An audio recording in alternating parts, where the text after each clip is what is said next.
ত্রয়োদশ জাতীয় সংসদ নির্বাচনের মনোনয়নপত্র দাখিলের শেষ দিন আজ। দিনের শুরুতে ঢাকার সেগুনবাগিচায় ঢাকা মেট্রোপলিটন এলাকার রিটার্নিং কর্মকর্তা ও বিভাগীয় কমিশনার কার্যালয়ে ঢাকা 17 আসনের জন্য বিএনপির ভারপ্রাপ্ত চেয়ারম্যান তারেক রহমানের মনোনয়নপত্র জমা দেওয়া হয়। তারেক রহমানের পক্ষে তার নির্বাচনের প্রধান সমন্বয়কারী ও বিএনপি চেয়ারপারসনের উপদেষ্টা আব্দুস সালাম মনোনয়নপত্র জমা দেন। এদিকে নির্বাচন কমিশন প্রশিক্ষণ ইনস্টিটিউটে রিটার্নিং কর্মকর্তার কার্যালয়ে মনোনয়নপত্র জমা দিয়েছেন ঢাকা 13 আসনে বিএনপি মনোনীত প্রার্থী ববি হাজ্জাজ। তিনি এনডিএম থেকে পদত্যাগ করে বিএনপির প্রার্থী হিসেবে নির্বাচন করছেন। এই মুহূর্তে রাজধানীর সেগুনবাগিচায় রিটার্নিং কর্মকর্তার কার্যালয়ে আছেন স্টাফ করেসপন্ডেন্ট নূর হোসেন। সরাসরি যুক্ত হচ্ছে তার সাথে।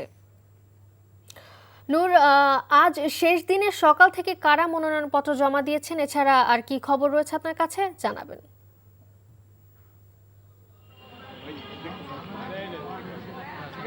মালিহা, মনোনয়নপত্র জমা দেওয়ার শেষ দিন হবার কারণে ঢাকার যে রিটার্নিং কর্মকর্তার কার্যালয়, এখানে মোট 13টি আসনের বিভাগীয় কমিশনার যে অফিসটি রয়েছে সেই কার্যালয়ে মোট ঢাকা জেলা এবং ঢাকা মহানগর মিলিয়ে মোট 13টি আসনের এখানে রিটার্নিং কর্মকর্তার কার্যালয় করা হয়েছে এবং 13টি আসনের মধ্যে সকাল থেকে একের পর এক প্রার্থীরা আসছেন।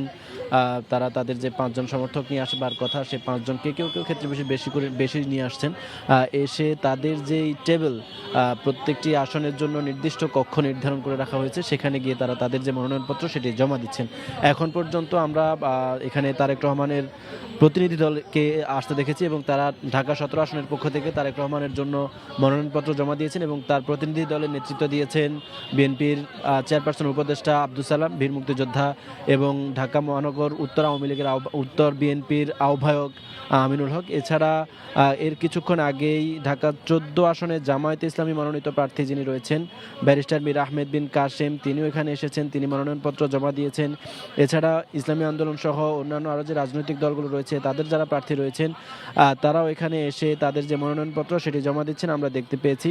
এবং এই মুহূর্তে মনোনয়নপত্র জমা দিয়ে বাইরে এসে বিএনপির ভারপ্রাপ্ত চেয়ারম্যানের পক্ষে যিনি মনোনয়নপত্র জমা দিয়েছেন তিনি বাইরে গণমাধ্যম কর্মীদের সঙ্গে কথা বলছেন।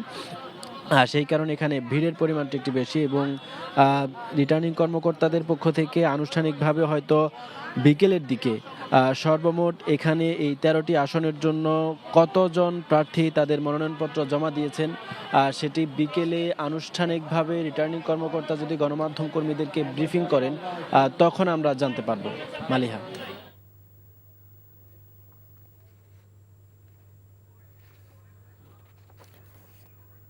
এখন আমাদের সাথে যুক্ত হয়েছেন শিউলি। শিউলি, আপনি কি শুনতে পাচ্ছেন?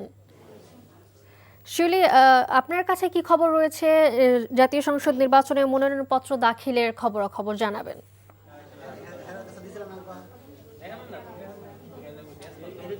জি মালিহা, আপনি যেমনটি নূরের কাছ থেকে শুনছিলেন যে মনোনয়নপত্র দাখিলের খবর, আমি আসলে এই মুহূর্তে আছি কিন্তু ইটিআই বিল্ডিংয়ে এবং এখানে কিন্তু ঢাকা আঞ্চলিক অফিসে এই মুহূর্তে যেটি সর্বশেষ তথ্য সেটি হচ্ছে ঢাকা 13 আসনে ববি হাজরাজ বিএনপির পক্ষ থেকে উনি কিন্তু মনোনয়নপত্র গ্রহণ করেছিলেন এবং আজকে কিন্তু মনোনয়নপত্র উনি জমা দিতে এসেছেন কিছুক্ষণ আগে এবং জমা দিয়ে উনি চলে গিয়েছেন।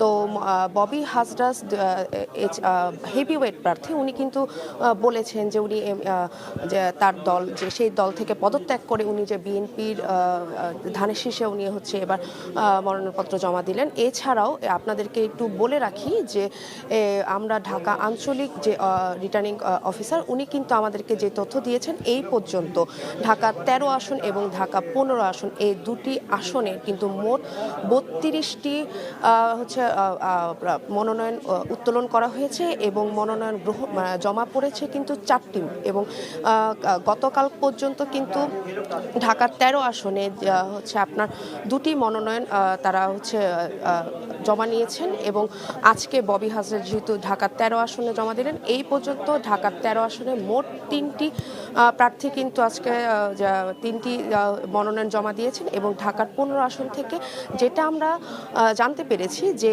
ঠিক দুপুরের আগে 1:30 বা 2টা 5টা নাগাদ হচ্ছে জামাতের আমিরের পক্ষ থেকে তার প্রতিনিধি দল আসবেন ঢাকা 15 আসনের মনোনয়নপত্র দাখিল করার জন্য। তো বলে রাখা ভালো যে এই মনোনয়নপত্র দাখিলের চূড়ান্ত ফলাফল কিন্তু আমরা আসলে জানতে পারবো যে সারা দেশে 300টি আসনের যে মনোনয়নপত্র দাখিল হয়েছে সেই দাখিলের চূড়ান্ত খবর আমরা জানতে পারবো কিন্তু আমরা বিকাল 5টার পরে। এবং সচিবদের কাছে মানে আমরা ইসির পক্ষ থেকে আমরা যতটুকু আসলে খবর জানতে পেরেছি যে আজকে যেহেতু মনোনয়নের দাখিলের শেষ তারিখ, তো এটিকে কোনোভাবে বাড়ানো সম্ভব কিনা, হ্যাঁ, তখন ওনারা বলেছেন যে আমরা যদি হেভি ওয়েট প্রার্থী বা বড় দল থেকে যদি কোনো আবেদন আসে, তো সেই আবেদনের পরিপ্রেক্ষিতে তারা আসলে বিবেচনা করতে পারেন যে আসলে মনোনয়নের আবেদনের তারিখ কি তারা বাড়াবে না আজ বিকাল পর্যন্ত আসলে সময়টি শেষ থাকবে। তো এ ছিল আমার কাছে সর্বশেষ তথ্য, মালিহা। যতক্ষণ আমাদের সঙ্গে যুক্ত ছিল আমাদের সহকর্মীরা জাতীয় সংসদ নির্বাচনে মনোনয়নপত্র জমা দানের খবর নিয়ে।